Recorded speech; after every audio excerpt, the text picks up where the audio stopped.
In this video, I'm going to show you how to get Golden Wrench in Last Z Survival Shooter. If you find this video helpful, please consider to like this video and subscribe to my channel. In saying that, let's just jump straight into the game.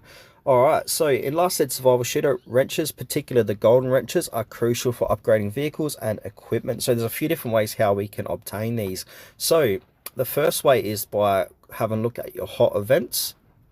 And now just scroll through all these different events here to see if there's any golden wrenches available to claim. If we go on Warrior Battle Pass, we can have a look through here, look through these tabs. Also Daily Gift, we can see through here as well. Sometimes they appear here. Another thing what we can do is participate in the Gacha Go minigame for a chance to win multiple golden wrenches.